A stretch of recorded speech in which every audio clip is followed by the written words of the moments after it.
Assalamualaikum warahmatullahi wabarakatuh. Waalaikumsalam warahmatullahi wabarakatuh. Halo sahabat OBP, balik lagi sama kita berdua di OBP, obrolan bawah pohon. Asli. Nah, asli di bawah pohon. Ya, terima kasih kami ucapkan buat sahabat OBP semua yang sudah setia mendengarkan channel ini, dan juga mungkin ada sedikit manfaat yang bisa diambil. Mungkin Insyaallah, mudah-mudahan ya. dengan obrolan ringan, dengan ketawa-ketawanya, mungkin dari yang dari sedih jadi senang. Asal jangan dari yang sedih jadi tambah semerawut ya. Enggak deh ya. Ya, sekali lagi OBP adalah wujud rasa sayang kami kepada sahabat OBP semua. Karena yang kita inginkan, kita menyebarkan Islam, dan juga kita harapkan dengan Islam itu kita bisa memegang erat dan juga memperjuangkan Islam hingga Islam tegak. Masya Allah, amin ya rabbal alamin. Ya sahabat OBP, kita masih menunggu loh kritik sarannya, masukan-masukannya, apa-apa saja yang harus kita lakukan. Tapi sekali lagi jangan minta kita untuk syuting tidak di bawah pohon. Judulnya nanti beda tiba-tiba. Kalau misalnya ada pohon mangga ya, wah, yang berbuah, silahkan undang kami. Nanti saya bawa bumbu rujaknya. Jadi ngerujak deh kita. Yes, OBP, obrolan bawah pohon, ngobrolin sesuatu hal yang menarik. Viral nggak juga ya, maksudnya Intinya sebenarnya penting ya. Penting ya banget ya. Penting untuk dibahas ya. Iya, kita cari insight yang lain yang juga sesuai dengan Islam tentunya. Hari ini mungkin ini ya, ada satu hal menarik di beberapa minggu ini. Ada seorang cewek ya, beberapa waktu yang lalu ya, yang sempat heboh. Dia itu seorang muslimah. Tandanya apa? Dia pakai kerudung. Terus dia itu konten kreator. Tapi kontennya itu dia sedang makan es krim. Nah, insyaallah tahu aja kayaknya. Ya. Makan es krimnya tidak biasa. Pakai mulut sih tetap, cuman dia begitulah gitu ya. Silakan nanti sahabat OBP lihat. Konten-kontennya yang lain, misalnya dia di gym gitu kan, banyak lah. Banyak. Nah itu yang mau kita sorotin. Kenapa kok? Tapi yang jelas mbak-mbak seseembak ini itu katanya sudah minta maaf. Ujung-ujungnya gitu ya. Ujung-ujungnya minta maaf. Dilaporkan. Minta maaf. Dengar-dengar kabar itu dia jadi duta. Duta apa? Duta dari katanya sih, tapi nggak tahu ya perkembangannya. Katanya mau jadi duta MUI ya. Ya mudah-mudahan ya berubah kayak itu berubah kalau memang dimaafkan. Dan juga bimbingannya bimbingannya bagus. Itu betul-betul diarahkan gitu ya. Iya. Ya whatever dengan nanti kedepannya mbak-mbak itu, tapi kita nggak bahas sesembah itu. Yang mau kita bahas adalah kenapa sekarang ini ya dia banyak sekali orang tuh yang bikin konten. Tapi kontennya itu malah sebenarnya terlalu vulgar gitu ya. Bahkan kayak pornografi, porno aksi, dari sisi bahasa, dari sisi sikap gitu. Itu sudah tidak ada batasan lagi. Iya. Apa ya, kalau boleh dibilang, mungkin kalau mereka katakan ini hak asasi kami. Hak asasi. Kan itu kemarin sebelum yang mau dilaporkan gitu, akhirnya kan orang itu marah ya, banyak yang marah dengan perbuatan si sesembah-mbak tadi itu. Itu kan dia ditegur tuh sama seorang mubalighah gitu. Dia bilang ini hak saya gitu, HAM gitu, itu hak saya. Nah, jadi orang itu dengan dalih HAM, dengan dalih hak itu ya sebebas-bebasnya gitu bikin konten yang itu ditonton oleh orang banyak. Nah, berarti kita ambil contoh kata-kata sesembah tadi, berarti konten-konten kreator atau siapapun gitu ya, siapapun orang di luar sana ketika mau melakukan suatu hal, perkataan maupun perbuatan, dengan sebebas-bebasnya, dalihnya adalah HAM, hak asasi manusia. Nah, kita perlu tahu dulu nih, HAM, hak asasi manusia. Itu kan dulu sering kita belajar ya. Iya, maksudnya bener. Waktu mulai SD. Dan ada peringatannya loh. Ada peringatan. Bener, ada hari HAM. Hari HAM. Nah, itu dia. Ini kita mau kulik dulu. Kita ngambil dari pengertian dulu kali ya. Jadi kalaunya ini kan kita lihat di KBBI gitu ya. Kalau KBBI, Kamus Besar Bahasa Indonesia, HAM itu hak yang dilindungi secara internasional sesuai deklarasi PBB. Jadi PBB. Nah, contohnya gitu ya, misalnya hak hidup, hak kemerdekaan gitu, hak untuk memiliki, hak berpendapat dan lain-lain.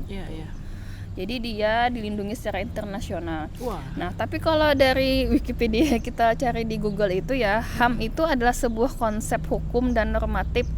Nah, yang menyatakan bahwa manusia memiliki hak yang melekat pada dirinya secara karena seseorang memiliki HAM berlaku kapan saja, di mana saja gitu, dan kepada siapa saja, sehingga sifatnya itu universal. Nah, itu secara definisi yang sekarang gitu. Sekarang itu HAM. Jadi ya artinya dia memang dilindungi ya secara internasional. Dan untuk di Indonesia juga kan dilindungi gitu, HAM itu. Iya ya, jadi penasaran ya, kenapa kok di Indonesia ini kok familiar sekali dengan kata-kata HAM gitu ya, dan benar-benar dipakai banget gitu loh. Sudah mulai bahari itu lagu kasidahnya aja ada. apa tuh? Wah, nyanyi dulu dong, sebaik. Kan bagus tuh suaranya. Sampai itu kan HAM ya, hak asasi manusia, anugerah Allah Ta'ala. Nah, itu sampai begitu. Iya. Ya iya sih, tapi kan HAM yang bagaimana gitu ya. Itu bener. Dikatakan anugerah Allah Ta'ala itu. Baik. Nah. Ya, nanti kita bahas pelan-pelan. Ya, karena tadi dilindungi, berarti secara internasional artinya berarti HAM itu juga produknya dari barat. Iya, dari barat. Nah, makanya pas kita ini kan agak-agak gimana gitu, penasaran gitu ya, mungkin buka lagi sejarahnya HAM itu lahirnya kan sebenarnya dari dunia barat gitu ya, dunia Eropa, yang dimana sebutannya itu apa ya, the dark age, zaman kegelapan. Nah, itu. Dimana waktu itu kan kemudianlah sejarah di Eropa itu kaum agamawan dan para raja itu mengatasnamakan agama itu untuk memberlakukan aturan kepada rakyatnya. Nah, tapi aturannya tuh banyak kayak malah rakyat itu tertindas gitu. Nah, lalu para cendekiawan, yang para pemikir lah gitulah, mereka tuh bangkit gitu. Betul. Nah, untuk bukan melawan sih ya, maksudnya mereka gimana sih gini aturan dari raja gitu ya, dan agamawan itu yang malah memperalat rakyatnya. Nah, lalu akhirnya di situ mereka berunding gitu, lalu berkompromi, dan akhirnya lahirlah bahwa agama itu jangan ikut campur untuk urusan kehidupan. Sekulerisme kita kenal. Sekulerisme ini panjang banget ceritanya. Tapi intinya yang ingin kita sampaikan ya, yang sejarah singkatnya lah lahirnya sebuah aturan HAM itu adalah ibarat pohon nih buahnya itu ada salah satunya HAM. Nah, HAM yang dia lahir dari sebuah pohon yang akarnya itu adalah sekulerisme. Penting akarnya tadi pisahkan dulu agama. Pokoknya urusan agama jangan campurin urusan kehidupan. Itu akar dulu, si pohonnya. Lalu di situ berbuahlah demokrasi, pohon demokrasi. Jadilah pohonnya itu adalah pohon demokrasi, dan buahnya adalah HAM. Nah, buahnya HAM. Itu makanya kita kenal ini ya, ada kebebasan. Soalnya gini, ketika agama tidak mau disuruh tidak boleh ikut campur urusan manusia, artinya urusan manusia itu adalah ada di tangannya sendiri, haknya dia sendiri untuk menentukan. Dia punya hak berpendapat, dia punya hak berekonomi, berkepemilikan, beragama. Nah, itu dia. Jadi 4 hak yang paling inilah di Indonesia ini kan hak kebebasan beragama, atau berkeyakinan, kebebasan berpendapat, kebebasan kepemilikan, dan kebebasan berperilaku. Nah, jadi dengan 4 itulah menjadi tameng orang-orang yang melakukan sesuatu yang sebenarnya itu diharamkan dalam Islam, yang mereka lanjut aja gitu dengan HAM itu tadi. Benar-benar. Nah, itu dia, makanya kenapa sekarang nggak heran kalau perilaku tadi yang kita sering temui di luar sana tadi, kok semuanya kayaknya sama, bertentangan banget sama agama dan nggak apa-apa gitu loh. Dan ternyata ya tadi dari buah HAM-nya tadi itu bersumbernya dari akar pohon yang sangat kuat, sekulerisme. Maka kita kayaknya langsung aja ya kemudian bagaimana sih Islam tuh memandang HAM-nya. Itu dia. Tadi kan dari kasidah tadi itu adalah anugerah Allah Ta'ala. Anugerah Allah Ta'ala. Kasidah siapa lagi? Iya, kasidah Bahari Nasidaria, karena bisa dilihat di YouTube-nya. Cek ya. Nah, jadi dari sisi HAM-nya itu, kalau dalam Islam itu sebenarnya setiap orang itu punya hak untuk diberikan kehidupan yang layak gitu. Nah, cuman dari sisi untuk perbuatan tetaplah kita itu terikat dengan standar halal dan haram, atau ini wajib ataupun haram gitu ya. Nah, walaupun sekarang ini kan kita hidup di sistem yang menerapkan demokrasi, dan di situ ya menghalalkan yang haram, ya mengharamkan yang halal.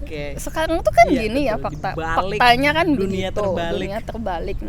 Cuman kan kita sebagai muslim nggak bisa lah ikut aturan yang ada gitu. Harus tetap standarnya itu lurus gitu sebagaimana Islam. Jadi kalau halal tetap halal, maksudnya wajib tetap wajib, haram tetap haram. Jadi untuk HAM ini ya kita jangan karena ada HAM lalu kita semena-mena gitu semau-maunya. Tetap yang kita ikuti adalah bagaimana Islam itu memberikan pandangan bahwa ini wajib loh, maka kita jalankan. Oh ini haram, maka kita tinggalkan. Nah termasuk dalam konten-konten ini kan dunia maya gitu ya, dunia yang tidak langsung, cuman hukumnya itu tetap berlaku dengan sebagaimana kehidupan nyata. Walaupun kita cuman ngomong, walaupun kita cuman memberikan video apa gitu, itu tetap berlaku bagaimana hukum dunia nyata. Maka haram tetap haram. Ya sekalipun ini ya, kalau kita mikir, loh berarti kalau hanya pakai aturan Islam nunggu ada dulu dong aturan Islam itu memang diterapkan dalam sebuah negara.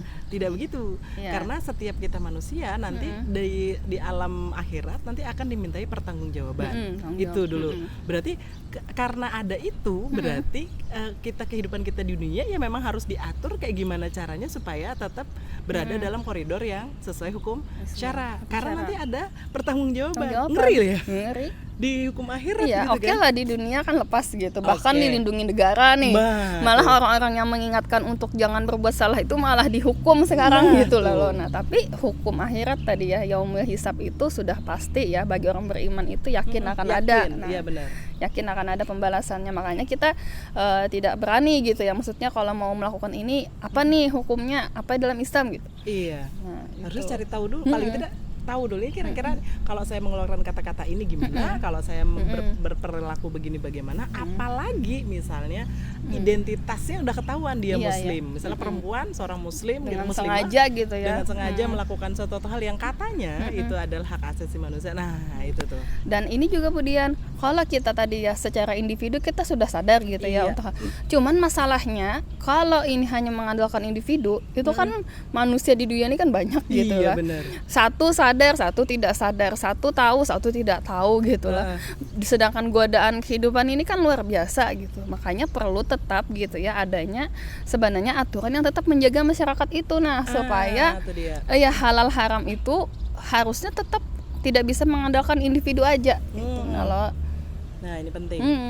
Pentingnya misalnya kita sadar gitu ya, oh ini kada boleh, ini boleh, ini tidak boleh. Tapi kan di sisi lain kehidupan ini sangat luas dunia ini ya, permasalahan ini kompleks. Kalau tidak ada yang memberikan bentengnya gitu ya, yang memberikan rambu-rambunya, orang naik jalan lalu lintas aja kan itu sudah ada tulisannya, ini tetap aja kan dilanggar, aturan untuk dilanggar. Makanya harus ada yang menjaga gitu. Betul. Makanya nanti kan kenapa aja ada razia gitu, kenapa harus ditangkap gitu, karena memang pelanggaran itu dilakukan. Nah, makanya dalam Islam pun mestinya tetap juga ya Bu diberlakukan sanksi itu di kehidupan ini, supaya hal yang memungkinkan itu terjadi dalam bentuk penjagaan umat itu, nah itu ya diminimalisir lah, tidak terulang lagi. Iya. Jadi buat sahabat OB semua yang masih semangat untuk belajar Islam, paling tidak menolak gitu ya hal-hal yang dari luar. Batuk Bu. Batuk Baji. Aduh, belum dikasih. Kacau. Baiklah. Ternyata batas waktunya 15 menit untuk batuknya kemudian. Aduh maaf sahabat OBP semua. Ya, kayaknya kita udahin dulu OBP kali ini. HAM harus ditolak karena dia bukan dari Islam. Dan dia memang HAM itu kebebasan, dan kebebasan dia bertentangan dengan Islam. Oke, itu dia kata kuncinya. HAM bertentangan dengan Islam. Dan HAM itu sebenarnya Islam itu membolehkan gitu, kapan saja, di mana saja kita mau berperilaku apa, berucap apa, tapi standarnya ada satu. Standarnya adalah halal dan haram. Itu. Kembali ke hukum syara. Masya Allah. Terima kasih sahabat OBP yang sudah mendengarkan sharing kita untuk kali ini. Mudah-mudahan bisa bermanfaat bagi kita semuanya. Saya Dian Anjarwati, Mas Liati, undur diri. Wassalamualaikum warahmatullahi wabarakatuh. Waalaikumsalam warahmatullahi wabarakatuh.